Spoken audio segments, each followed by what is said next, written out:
नमस्कार बच्चों, आप सभी कैसे हैं। आशा करता हूं कि आप सभी स्वस्थ होंगे। बच्चों, आज इस वीडियो में हम लेकर आए हैं कि कोस्ट गार्ड ने यहां पर असिस्टेंट कमांडेंट सीजी कैट के थ्रू एप्लीकेशंस मांगे हैं, जो कि आपका 2026 के बैच के लिए मांगे गए हैं।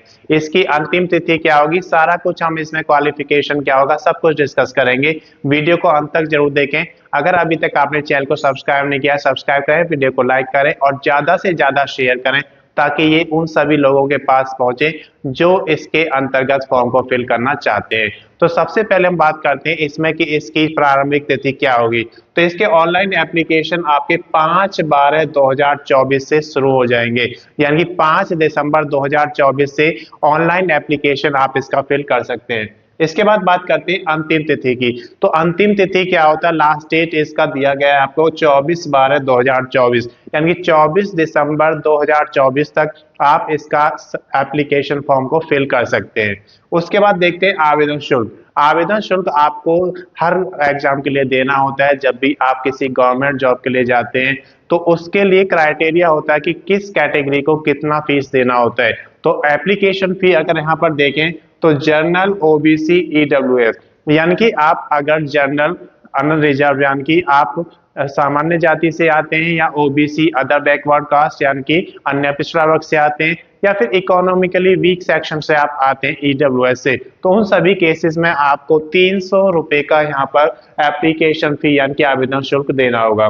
अगर आप शेड्यूल कास्ट या फिर शेड्यूल ट्राइब्स जनजातियों से आते हैं तो उस केस में आपको कोई भी आवेदन शुल्क यहाँ पर नहीं देना है। उसमें आवेदन शुल्क कितना होगा, 0 होगा।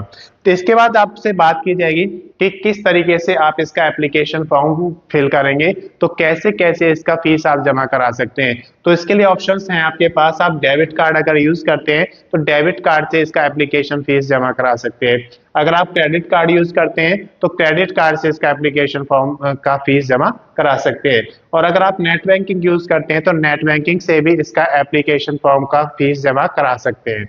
इसके बाद बात करते हैं हम आयु की। तो आयु की जो सीमा की गणना की जाएगी, 1/7/2025 को आपकी कितनी आयु होनी चाहिए वो इस वीडियो में आप देख सकते हैं। 21 वर्ष से 25 वर्ष तक आयु होनी चाहिए, यानी कि कम से कम 21 वर्ष आपकी आयु होनी चाहिए और ज्यादा से ज्यादा 25 वर्ष। ये कब आपकी चेक की जाएगी, 1 जुलाई 2025 को चेक की जाएगी। उसके बाद आयु में छूट भी आपको दी जाएगी, जो कि सीजी कैट 2025 के अनुसार जो भी आयु में छूट मिलेगी वो रिजर्व कैटेगरी को आपको दी जाएगी।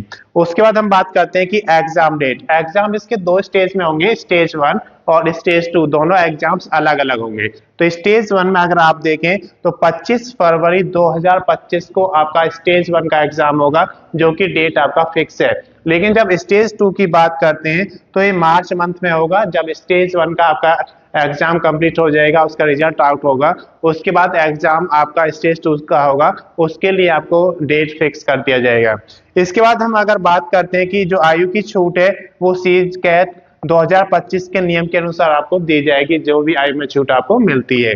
कुल पदों की अगर बात करते हैं तो 140 पद हैं जो कि मेल कैंडिडेट के लिए हैं। यहाँ पर फीमेल के लिए भर्ती नहीं है, सिर्फ पुरुष कैंडिडेट्स के लिए भर्ती दी गई है।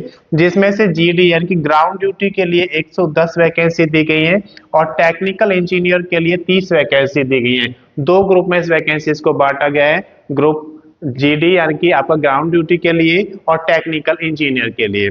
अब इनकी योग्यता दोनों की अलग अलग रखी गई है। अगर आप जीडी यानी कि ग्राउंड ड्यूटी के लिए जाना चाहते हैं तो आपके पास स्नातक होना चाहिए कम से कम 60% मार्क्स के साथ। अगर आपके 60% से कम है तो आप इसके लिए एलिजिबल नहीं होंगे। दूसरी कंडीशन है कि आपके पास 10th + 2 में मैथ्स और फिजिक्स होना भी अनिवार्य है। आपने जो 12th में सब्जेक्ट्स है उसमें फिजिक्स और मैथ्स होना अनिवार्य है, और उसके साथ साथ स्नातक में आपके पास 60% मार्क्स होने चाहिए। टेक्निकल के लिए अगर आप जाना चाहते हैं तो बैचलर इन इंजीनियरिंग या फिर बैचलर इन टेक्नोलॉजी आपके पास होना चाहिए, बीई या बीटेक। उसमें भी 60% मार्क्स की कंडीशन है कि कम से कम 60% मार्क्स आपके होने चाहिए। मैकेनिकल से आपका होना चाहिए, इलेक्ट्रिकल से, इलेक्ट्रॉनिक से या मरीन लाइन से आपका होना चाहिए। अगर ये ट्रेड्स आपके पास हैं तो इसके अकॉर्डिंग आप इसका एप्लीकेशन फॉर्म फिल कर सकते हैं। इसके अलावा भी कुछ और बेसिक इसमें योग्यता दी गई है, उसकी डिटेल्स आप इसके नोटिफिकेशन में पढ़ सकते हैं। इसके बाद यहाँ पर भी ये कंडीशन है कि टेक्निकल के लिए आपके पास 12th लेवल पर मैथ्स और फिजिक्स होना यहाँ भी अनिवार्य है। अगर मैथ्स और फिजिक्स 12th लेवल पर नहीं है तो आप इसका फॉर्म फिल नहीं कर सकते।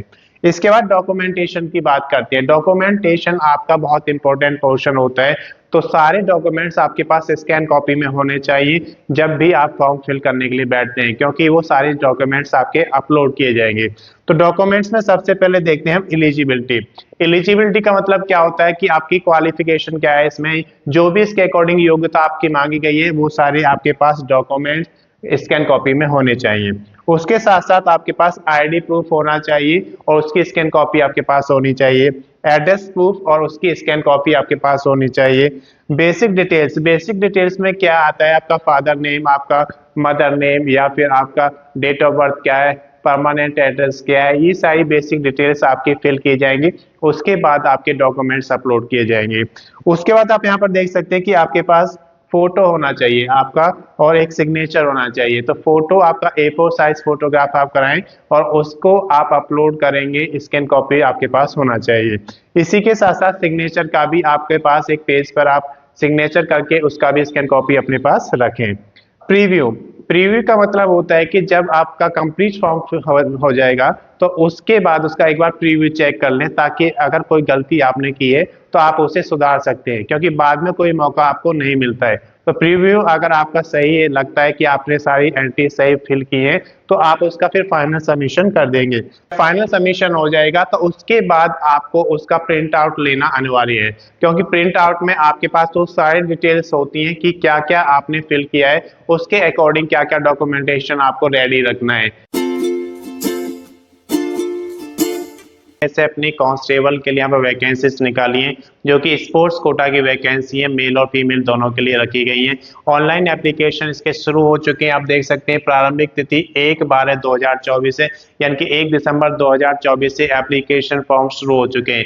अंतिम तिथि की बात करें तो 30/12/2024 रहेगा। 30 दिसंबर 2024 तक आप इसका एप्लीकेशन फॉर्म जमा करा सकते हैं। आवेदन शुल्क किसी भी कैटेगरी के लिए कोई आवेदन शुल्क नहीं है, सभी के लिए शून्य रखा गया है। आयु की बात करें तो 1/1/2025 को आयु चेक की जाएगी, जो कि 18 वर्ष से 23 वर्ष तक होनी चाहिए। कम से कम 18 वर्ष और ज्यादा से ज्यादा 23 वर्ष यहाँ पे रखा गया है। आयु में छूट आपको BSF GD नियम के अनुसार दी जाएगी, जो भी छूट आपको मिलती है रिजर्व कैटेगरीज को वो दी जाएगी। इसके बाद योग्यता की अगर बात करें तो 10th पास के लिए वैकेंसी है, जो कि स्पोर्ट्स कोटा से है। तो जिस स्पोर्ट्स से आप फेल करना चाहते हैं उसमें आपको अलग अलग लेवल पर आपके पास कंपटीशन जीते हुए सर्टिफिकेट्स होने चाहिए। उसके बाद ऊंचाई की बात करें तो पुरुषों के लिए 170 सेंटीमीटर ऊंचाई रखा गया है और महिलाओं के लिए 157 सेंटीमीटर। सीना की बात करें तो पुरुष कैंडिडेट के लिए 80 से 85 सेंटीमीटर रखा गया है।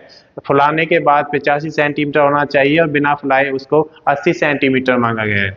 अगर कुल पदों की संख्या की बात करते हैं तो 270 पद यहाँ पे दिए गए हैं। पुरुषों के लिए 127, महिलाओं के लिए 148, यानी कि महिलाओं के लिए ज्यादा पद दिए गए हैं, तो महिलाओं को यहाँ पर ज्यादा अपॉर्चुनिटी मिल रही है। इसके बाद डॉक्यूमेंट्स की अगर हम बात करते हैं तो एलिजिबिलिटी क्राइटेरिया जो आपके पास है, 10th के डॉक्यूमेंट्स, आपके स्पोर्ट्स के डॉक्यूमेंट्स होने चाहिए, क्योंकि वो आपको अपलोड करने होते हैं। उसके साथ साथ आपके पास एक A4 साइज फोटोग्राफ होना चाहिए, वो स्कैन कॉपी आपके पास होनी चाहिए। सिग्नेचर की स्कैन कॉपी आपके पास होनी चाहिए। आईडी प्रूफ की बात करते हैं तो आइडेंटिटी प्रूफ आपके पास होना चाहिए, उसकी स्कैन कॉपी होनी चाहिए। इसके साथ साथ आपके पास एड्रेस प्रूफ की भी स्कैन कॉपी होनी चाहिए।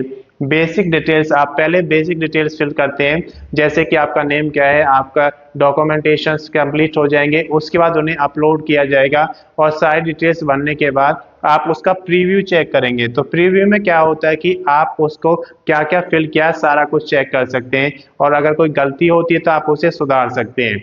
उसके बाद आप उसका फाइनल सबमिशन करेंगे और जब फाइनल सबमिशन उसका हो जाएगा उसका आप प्रिंट आउट जरूर निकालें, ताकि आपके पास इस भर्ती का सारा प्रूफ रहे कि आपने क्या क्या आपने डॉक्यूमेंटेशन यहाँ पर लिया है, इन फ्यूचर क्या क्या आपको चाहिए। अगर आपको अधिक जानकारी लेना है तो आप BSF GD स्पोर्ट्स कोटा का जो नोटिफिकेशन दिया गया है उसकी वेबसाइट पर जाकर आप देख सकते हैं, वहां से आपको सारी जानकारी मिल जाएगी। मैं समझता हूं कि ये जानकारी आपके लिए पर्याप्त है।